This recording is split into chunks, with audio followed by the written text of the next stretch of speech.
Dr.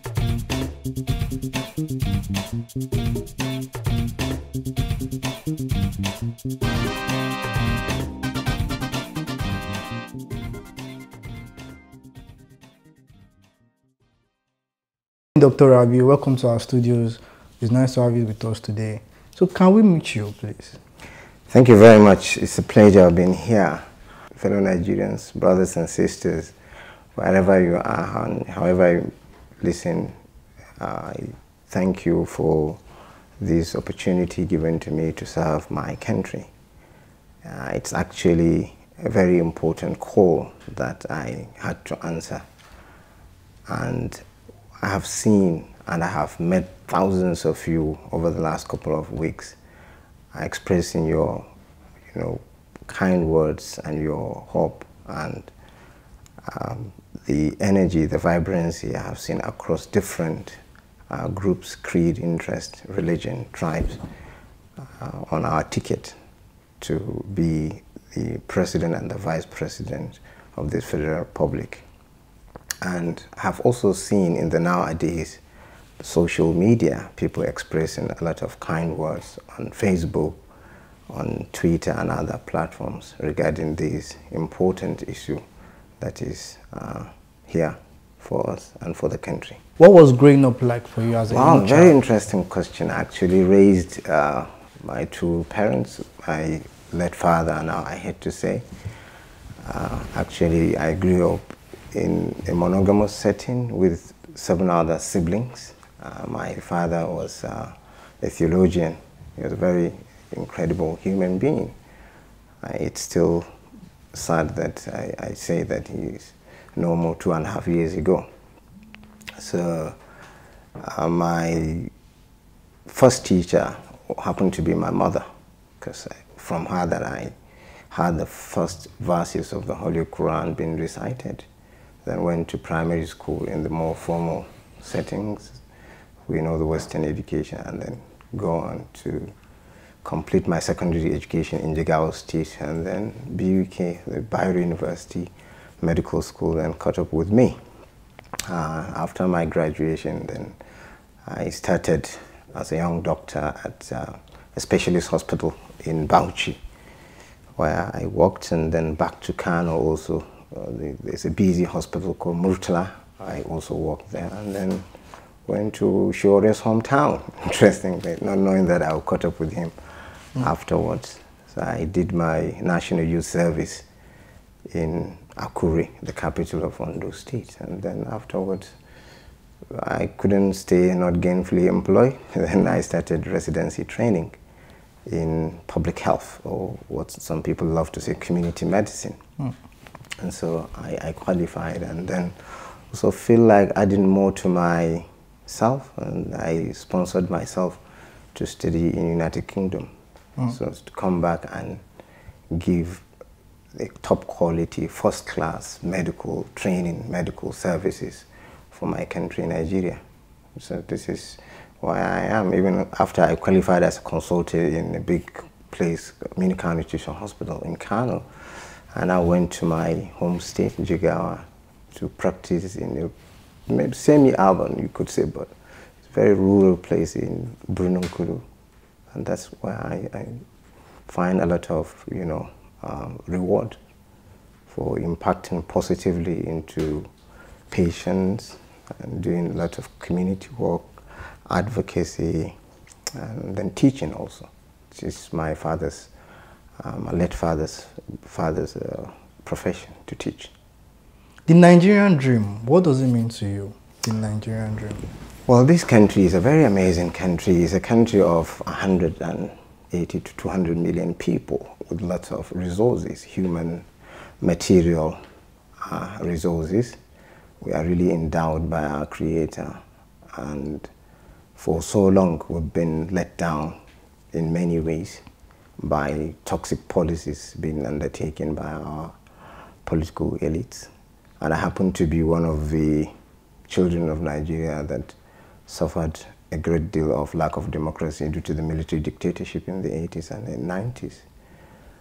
And now the dream is to see how we can use this abundant resources we have to project this country to where it should be. And that's why our campaign came up with the slogan of "Take It Back." And the idea here is to take this country back to the path of decency, honesty in governance, peace and prosperity. So when you talk about dream, this is what I see Nigeria becoming in the future. And it has to start with us. So why did you choose to join Mr. Moyele Sowore and the party AAC? Well, I want to use this opportunity to congratulate Nigeria, and a lot of people, not only myself, actually are keen into the philosophy of our party, and the presidential candidate, he is quite a very unique individual. He's a rare breed. What I see in him is honesty, decency, integrity. He has done it in the 90s. I saw some of his video clip with Moshood Abiola, late Abiola, actually in activism. And look at the people he has, you know, intermingled with. And then his education is quite enviable as well. He left for more education in the United States and then achieved so much success there. He is now a professor, teaches at university, and then a media entrepreneur of what this generation is about, which is the internet. So he actually brings so much energy and the dream actually to help take this country back to where it should be.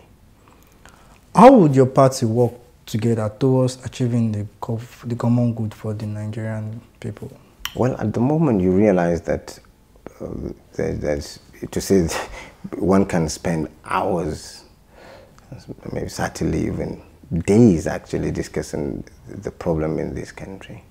When the current government came to power, or even when they were campaigning, they came with about some points about security, about corruption. And what I see is actually abysmal performance from them, because the security in the Northeast has not been tackled well. If you see the kind of problems people are in, you know, the government has not addressed the key underlying issues making people get radicalized, which is about social injustices, poverty, illiteracy, ignorance, the deprivation there.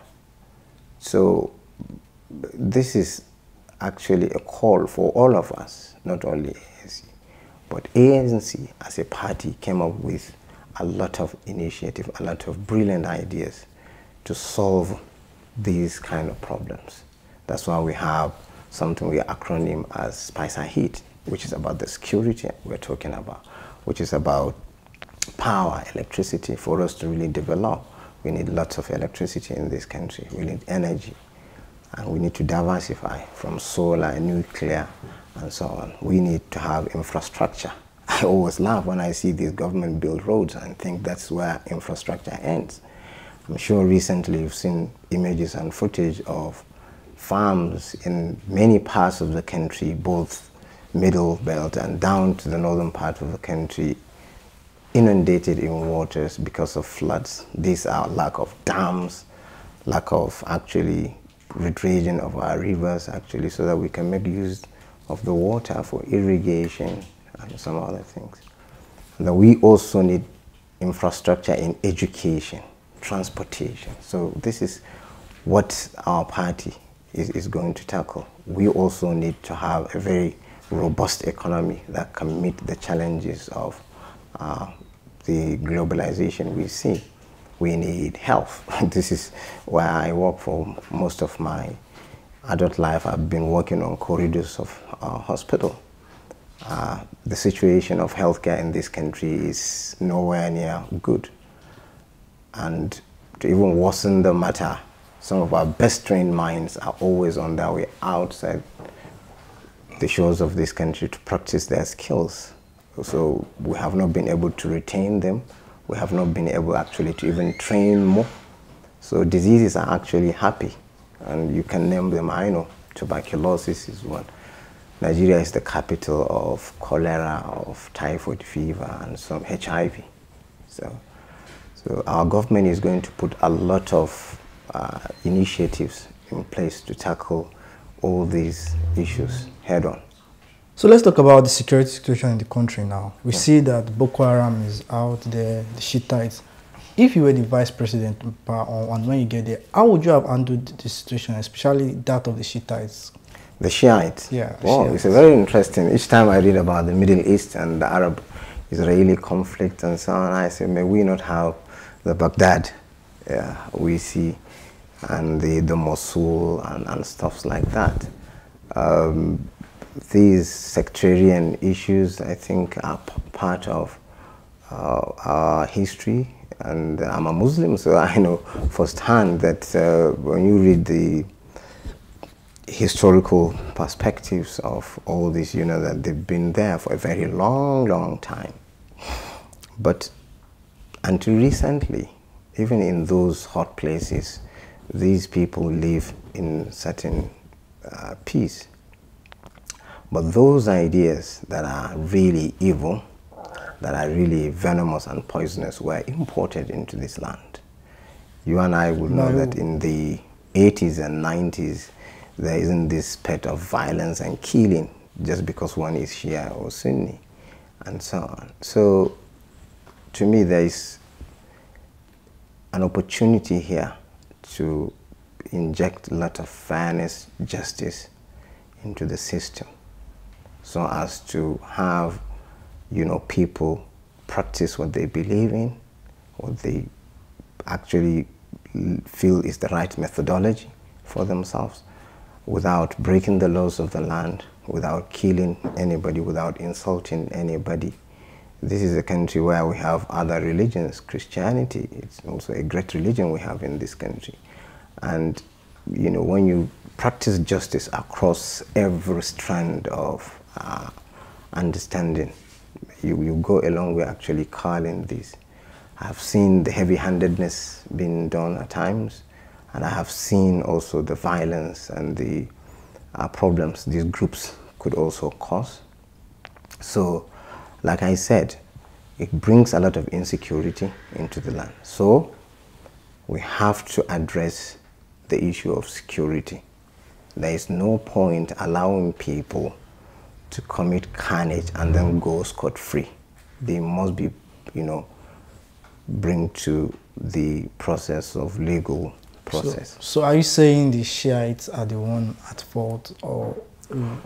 Well, you could actually see this from, you know, different angles. It depends on who you approach and actually how kind or how honest he is about the situation. I've had cause, like myself, I have friends that are Shiites. Some of them are working as healthcare professionals like me, but we've been doing very well. Not a single time that we had serious argument about theology that bring about even abusing somebody. I have friends who are Sunni, and if I may tell you this, my brother had children across many backgrounds and sects and understanding, but they have always been very peaceful to him. I don't give so much credit to him, but we could go and ask. Actually, my house was a small university where the Sunnis, the Shia, the actually Tijaniya, the Qadiriya come and study with him. We have only one Quran, so people can study various disciplines and then still live in peace. And I don't think violence has any place, be it in Paris, London, or Madrid, or in Abuja, or anywhere in this country. So you believe Buhari has not handled this situation well? Yes, absolutely. Because you can see it each time erupting and killing and the death and the mayhem. It goes on the suffering. And we haven't seen justice being done. We haven't seen actually been people prosecuted in the right way. There are complaints across all quarters that justice have not been done to them. I heard the other time on BBC the legal team handling El Zakzaki's case complaining that there were court orders for him to be bailed and so on, but hadn't been done and so on. So one of the tools of democracy, or the tripod that democratic systems sit on, is rule of law.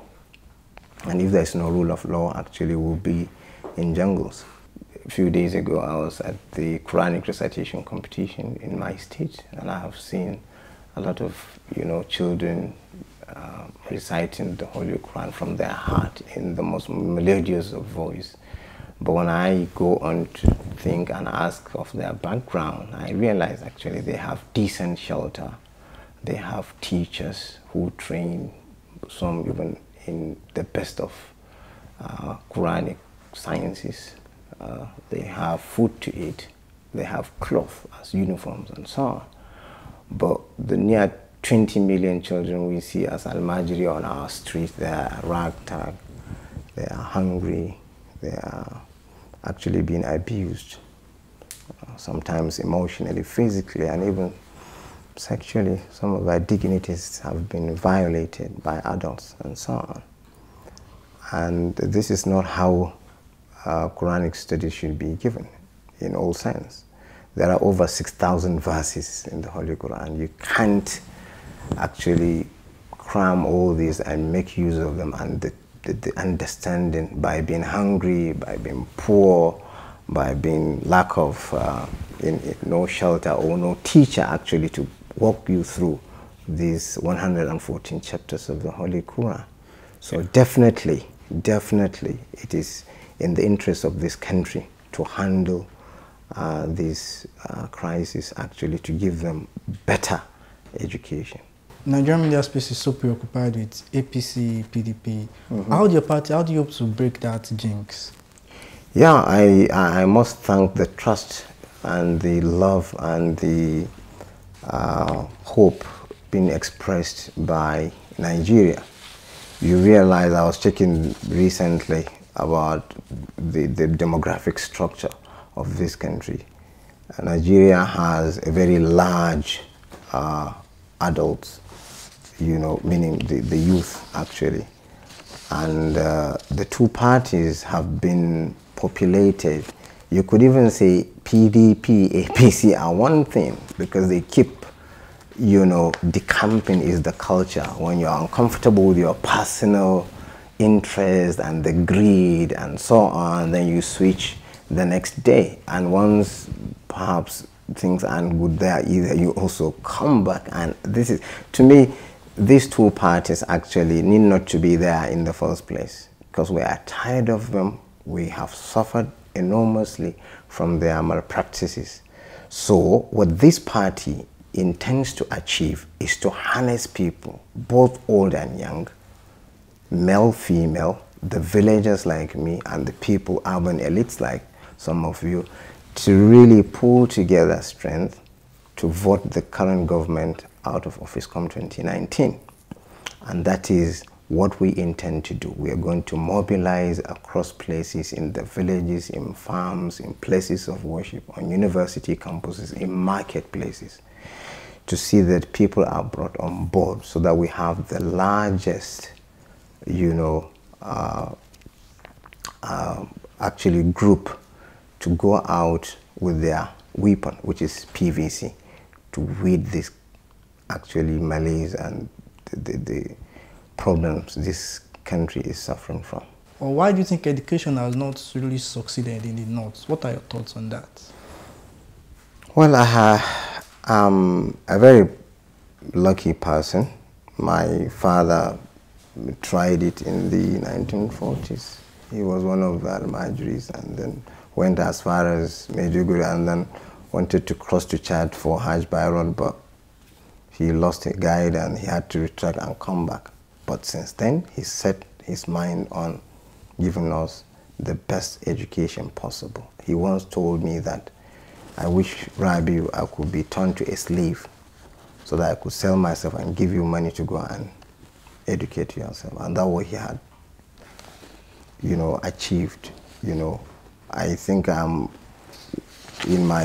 when you compare me to my older siblings, I'm the least educated among them. And this is something that I use on a daily basis. This is what has propelled me into a lot of places. But that is not even where the thing is.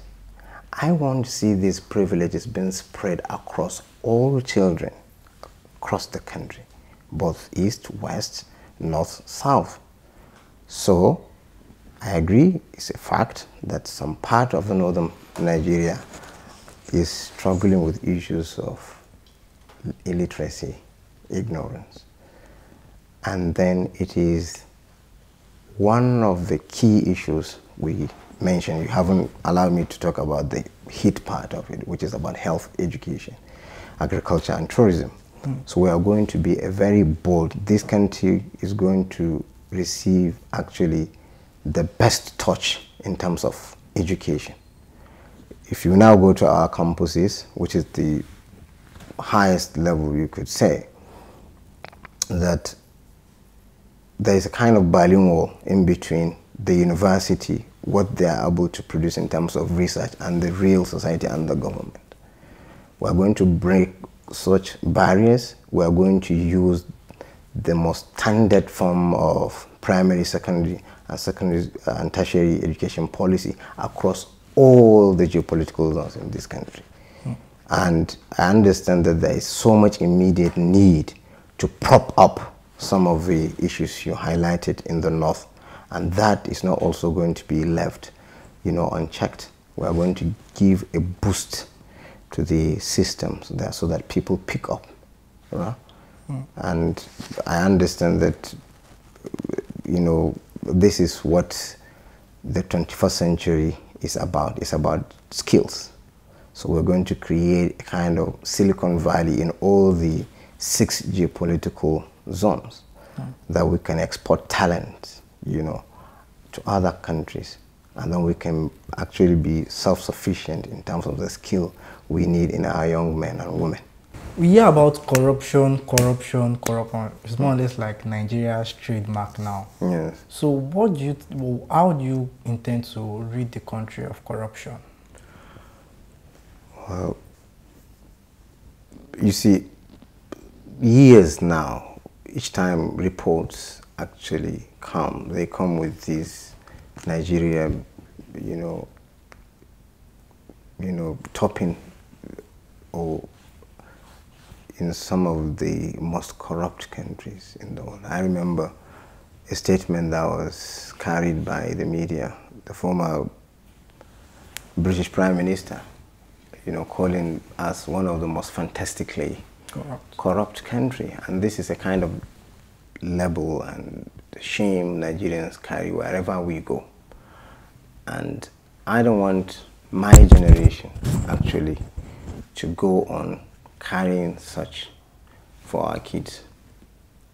Most of this corruption was not done by my generation and even the young kids. They were done by the people in the ruling, that have been ruling this country for decades now. So we really have to have ways of addressing that so that we will have a more decent, fairer society.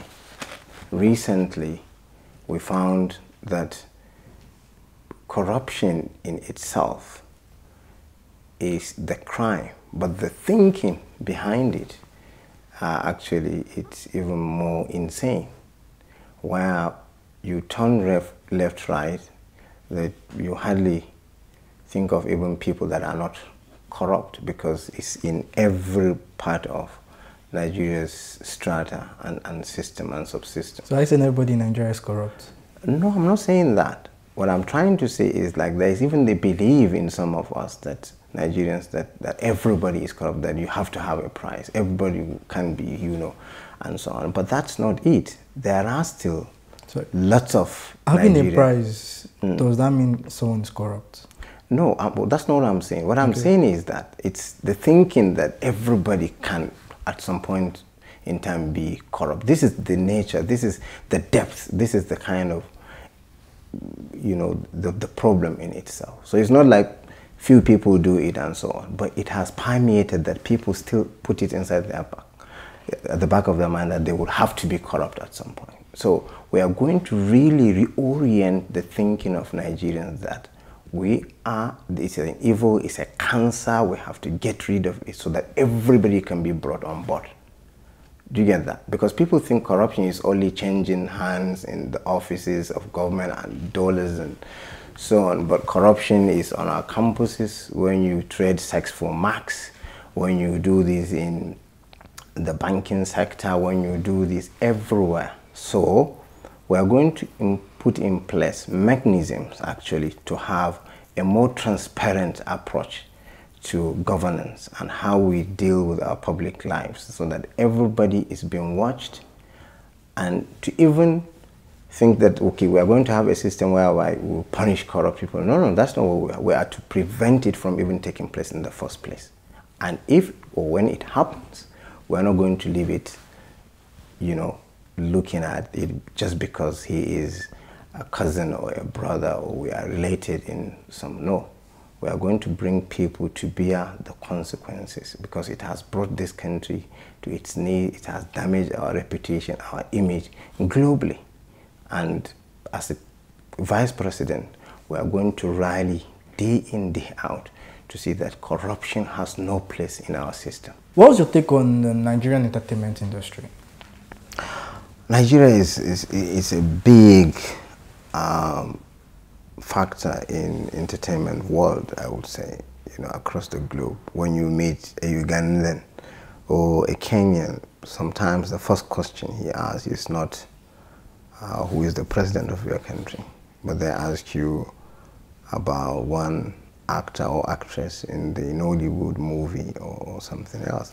And I caught up with some Senegalese, and they told me how infectious some of our house music actually is, even on their shows. And across West Africa, when you travel, you realize that we have come of age in that direction. But it needs a lot of boost, it needs a lot of look, it needs the sector to be actually reinvigorated so that their influence can be much more. And people just see them as entertainers, as you said, entertainment industry, but they are much more than that. As a public health person, sometimes we employ them to do us jingles, to be role models for some of our health campaigns. And there are big celebrities, they are known all over. So we see them being used actually to inform, to mobilize, to reorient the society, and of course to entertain. I watch movies too, and I can tell you some of the best movies I've watched are not the Hollywood movies. If you want, I can even tell you my best actor in comedy, who is an Igbo person, the name of Nkem O. Yeah. So you said they should be seen as a tool to reorientate. Yes. Fela music went viral worldwide. Do you think Nigerian entertainers will be able to fill in the gap, or they are doing much better in the aspect of bringing out conscious content for their listeners? Yeah, you mentioned... That's talking about the musicians. You mentioned Fela. I met a professor of infectious diseases who was miming Lady, you know, remember?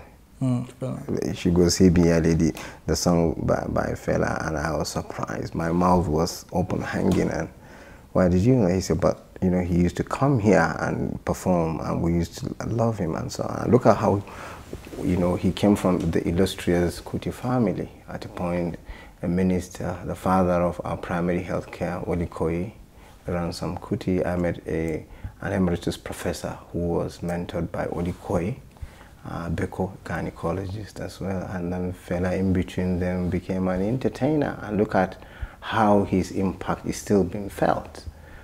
Because it's about what's right. It's about actually people being treated with dignity. It's about the corruption in power. That he sent those messages actually using the drums and the guitar and all that. And you can see he's still been heard, listened, and so on across the globe.